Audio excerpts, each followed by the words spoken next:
katiwalian sa ating bansa. Ano po yung mga nakita po ninyo, ano po yung mga nais nyo pong i-share rin po sa amin? Thank you very much, Mr. Chair. Thank you, and to our special guests and fellow public servants. Magandang umaga ho sa inyo lahat. I had a very brief stay with ICI, Mr. Chair. But the one thing that I found out, there are actually only three players, main players yan. Yung mga korap na politiko, yung mga korap na mga bureaucrats, and we're talking about infra, ibig sabihin mga korap na DPWH officials, at yung mga korap din ng mga contractors. Lahat sila korap dyan. Lahat. And the way I see it, it has become a cottage industry, a livelihood program. No? Sa laki ng perang involved. No? There should be 5 major players. No? Yung funder, which usually yung mga lawmakers, the DPWH at yung mga contractors, local government at yung community. Pero in is out yung dalawa. Last dalawa. So sila lang nag-uusap. Most of the time, when we ask them, bakit hindi kayo transparent sa records? Bakit hindi nyo ilabas? Ang lagi nilang sinasagot is, paano kung i-alter nila? Paano kung baguhin at sirahin kami sa social media? So ibig sabihin, anong mechanism? And that's the reason why we're pursuing this, itong transparency and accountability mechanism. And na-introduce nga itong blockchain sa amin.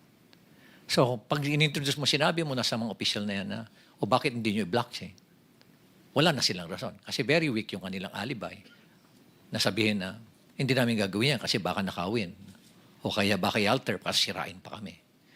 So, it's a very weak alibi. Pero may rason pa rin sila. May lusot sila. I was really surprised when suddenly I was asked, or there was a press conference, without even consulting me, calling for me, and it was actually a hastily arranged press conference. Then suddenly, binabanggit na doon na, I'm not an investigator, I'm just a legal advisor. When in fact, sila naman ang gumawa nung designation na yun, legal advisor and investigator. So there were contrasting na mga pronouncement. Kakayanin ko pa yun eh. Tatanggapin ko pa yun eh. Tatanggapin ko rin na wala akong authority over the PNP CIDG, which is true. But we took the opportunity to enter into an MOU. Nakipag-MOU kami to our initiative. Nag-MOU kami with PNP, with forthcoming yung sa NBI, with civil engineers, with IBP, mga lawyers. Ang dami mga volunteers. Even with structural engineers, meron din with watch group with M4GG. Para at least everybody, it's a whole of the nation approach. Kasi nga overwhelming. One thing that I found out is, I anticipated that it's widespread. But the level, the depth, and the magnitude is really overwhelming. That hindi mo kakayanin ng 1 taon, 2 taon to investigate because it's in thousands of cases. Sabi ko nga, it became a cottage industry. Sa isang probinsya nga lang, sabi mo, isipin mo mga 50 ghost projects, 40 ghost projects. O kaya undocumented na mga projects, umaabot sa 9,000. Sa isang probinsya pa lang yan. Paano pa kaya sa ibang probinsya? At ang isang ng mga nakikita namin doon is, why is it na ang lumalabas sa NEP for a particular district, 1-point-something million lang ang hinihingi mo. I have the records. Or 2.5 lang sa President's budget. Then suddenly, pagkalabas dun sa GA, bakit umabot na ng mga 21 billion? And nakita namin na talagang prevalent yung kandon, yung mga ghost and substandard projects sa lugar na yan. So what was the intention? No? Hindi naman tayo tanga. Nangyayari dito lumalabas na tanga ang Pilipino, kaya pabayaan mo na lang sila. Hindi na nila mapapansin yan. Nakakainsulto isipin. Nakakainsulto. Okay. Balikan ko uli yung press con na yan. Nilabas. And then, suddenly, tinabi na may conflict naman ako, being the mayor, and at the same time, being a member of the ICI. By the way, I'm not a member of the commission. I'm not a commissioner there. In fact, sila nga yung gumawa ng workaround nun na legal advisor investigator. Pero in-is out na ako doon eh. Tinanggal na nila lahat. And then suddenly, here comes a below the belt naman na accusation na ay dahil merong project si Diskaya doon at maanumalyang tennis court. Ay, sobra na yan. Yun na hindi ko matake. Di ba?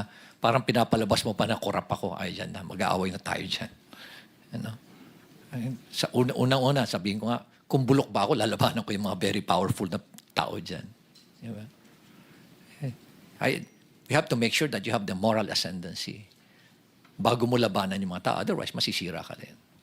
So nonetheless, I think I struck a nerve. No?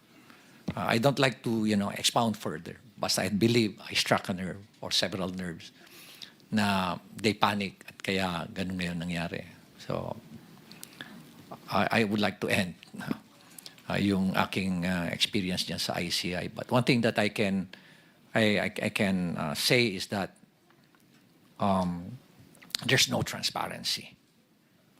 There's no transparency whatsoever. Nakita namin yan ni Secretary Vince. Tinago lahat. No? And they are just so comfortable doing it. They're not afraid. Imagine, hindi man lang nila naisip na paano ang taong bayan. Nakaka-insulto pa. At ito nga, lately nga, sinabi pa na yung involved na congressman dyan, si Saldico, he did not abandon it. It was a sacrifice. My God! Huh? Nagdakaw ka ng bayan, kasi sasabihin mo, it was a sacrifice on your part. And it's not an abandonment. Ganyan na ba kababa yung standard natin sa Kongreso, Mr. Chair? Huh? Ganyan na ba tayo kawalang hiya ngayon? Huh? Manhid, di ba? Napaka callousness, hypocrisy. At nakaka-insulto sa mentalidad natin Pilipino.